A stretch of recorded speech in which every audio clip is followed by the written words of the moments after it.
I put a chain of fine gold in the basket of gifts. Finest gold. Is that like the one you gave to him? Very like it, yes. I hoped I might find him again. Grown man now, of course. Nearly 40 years old he'd be. I thought if I found the king again, I'd worship him with finest gifts once more. Oh, but your grace... That is the reason I am here. We traveled back home to the east with such haste when we came long ago, but this visit I'll spend much time with him. The king whose birth was announced in the heavens must be of supreme importance. I never again expect to see the great star of the king, but when I find him, I will talk a long time with the great king of the star, and there will be gladness in my heart again. Your Grace, there's someone coming. So much I must tell you about the king, but I cannot tell you now. Your voice is afraid, child. Please, not now, my lord. The man is at the roof. Please don't mention what we spoke of. Later, I'll explain. But, child, why are you fearful? Please, Your Grace, please. Good evening to you, sir. Good evening, friend. The wind's even colder up here than it is in the street. It is. We came up to study the stars.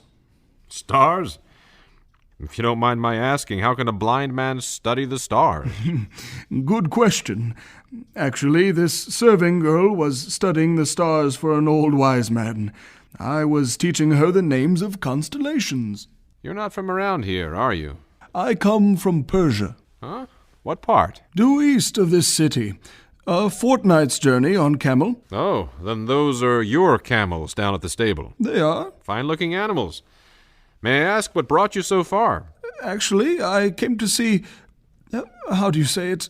An old acquaintance. In Bethlehem? I probably know him. I know most families between here and Jerusalem. I sell fruit, so I get to know people all over. What's the name? This one was born almost 40 years ago. I doubt you know him. The name? His name is...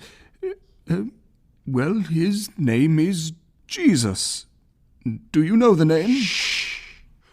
Where do you imagine you are, old man? How dare you speak that name?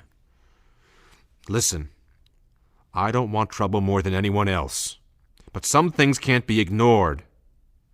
Let me tell you, Persian, for your own good, don't let that name come out of your mouth again while you're here in Judea. That's all I have to say. I do not understand.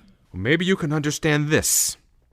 I personally saw a man stoned to death, not 5 miles from this very spot, because he was stirring things up in the public marketplace about the one whose name must not be spoken. Stoned to death? As sure as I'm standing here.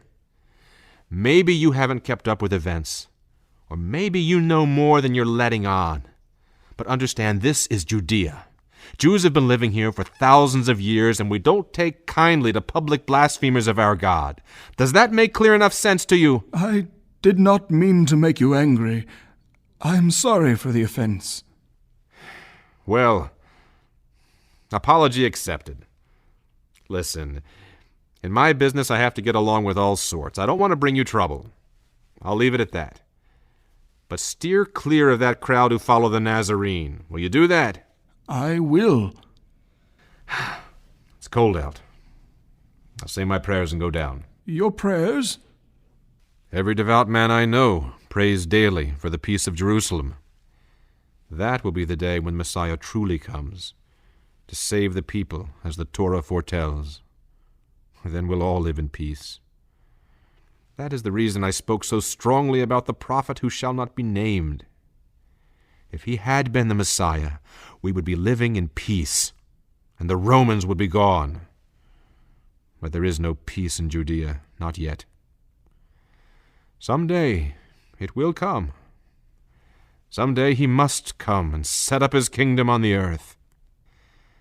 That is the day I await.